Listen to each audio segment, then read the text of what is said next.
Hit that like button down. Jump shot, jump shot, jump shot. New jump shot. And this is for all the big men, all the small forward. Now, if you're a small forward, this jump shot's for you, okay? In that height range of 6'5", 6'7", and up. Now, it's mainly for the taller builds, but I'm not saying that a smaller build can't go down and use this jump shot. So, of course, we're using the Amateur 1 base, release 60, and the blend is 100%. A lot of people always ask that. Always leave my blends 100%. Now, how do you shoot with a small forward? One thing, your body is bigger, okay? Your body is way bigger than a guard. So the time to get your feet set, you have to make sure that's being corrected. You have to make sure you're trying to perfect that. Get your feet set every time before you shoot, or just get into the habit of that. Not every time you're going to be able to get your feet set, and you will get lag animations. So since you are at a bigger body, you need to get your feet set. You need to use that left stick a little bit more to set yourself. Even if you're zigzagging, just get your feet set, get your feet lined up straight to the basket. At the end, I will be showing you guys how you are supposed to shoot when coming out of these animations. You see how I stopped right there, get myself set? And the reason why I went with this jump shot, why, OG, why? Now, what's different about this jump shot rather than my other one?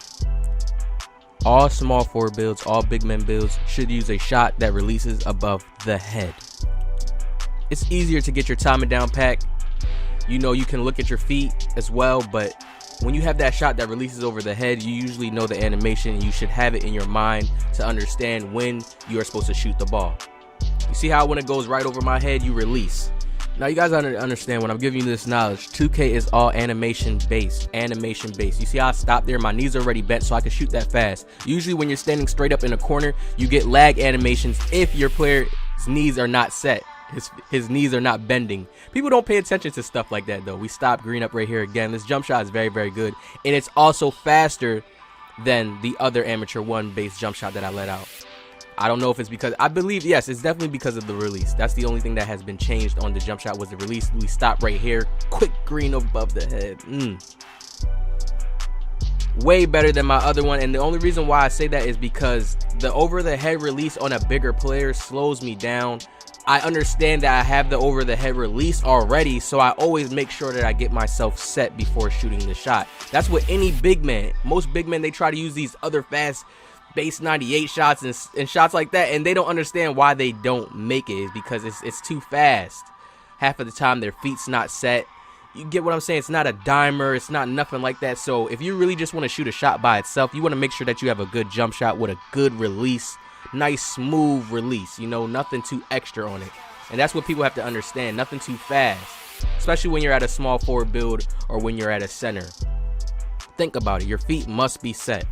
That is the #1 shooting rule. Now understand, when you have a high arcing jump shot like this, if you are a smart 2K player and you play 2K, you understand you just can't pull. You understand you got to get yourself in that rhythm when you have that high arcing jump shot.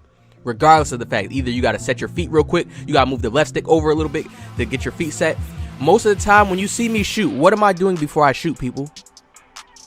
What am I doing? I am doing dribble moves to get myself set, to make sure my feet is set. The dribble moves are to set myself for the shot. Understand that before you get lost and start thinking like, oh dang, it's just because of this and that. No, the main reason why I make most of my shots is because I'm always making sure I'm set or I'm in the right position to take the shot. You guys understand that? You guys know this build is an automatic catch and shoot, hitting every automatic catch and shoot. Now, no, I'm not going to make this extra long or make the jump shot video. I just want to show you guys the green, the way we're greening up. I'm going to get into this last part of my video. I need you guys to pay attention because I'm going to show you dribble moves that you need to shoot out of, moves that you need to do when you're coming out of a certain shot. People just got to understand that's the easiest way to hit in this game because you're already lined up with the hoop. You use the move to set yourself up with the hoop. Regardless if you don't have a lot of ball handling or not, you see me do these little, look at them, look how much moves I'm doing, people. Look, snatch back, escape, boom, green. You guys see what I'm doing? It's simple things, but it easily get yourself set up, and then you're good to go to shoot the shot. So let's say you have your meter off and you're using an Amateur 1 move. Watch how I flick that analog stick right up. You see you get those knees bent. Once your feet is set, stop, shoot. It's a 2 second after that. After 2 seconds, you let that go. And you have to get that muscle memory. Depending on your shot, you're going to find the muscle memory out. Hit the move. Look, my feet is set. Boom. That's flicking the right analog stick up when coming out of anywhere you're coming out of. If you're coming out of the paint, you see how I'm coming out of the paint? Most odds people are always in this situation. Boom. Right analog stick up. You get yourself set. Green. That's how you always want to execute a good shot. You want to make sure you do a good dribble move before you shoot. If not, then you're not in no rhythm. You're not in no flow. So most odds you're going to mistime your shot. You're going to get it late. But if you get yourself in this flow, if you practice this in your my court all the time, I guarantee you're going to become a better shooter. Just go in the paint. Run up to the 3-point line. Hit the right analog stick up. I have a tutorial coming on the dribble moves. Don't forget, people. I didn't forget about y'all. I have a lot of bangers coming on the way. A lot of tips. Everything coming that y'all need. So hit the like button down. Subscribe. More videos on the way, man. Positive vibes.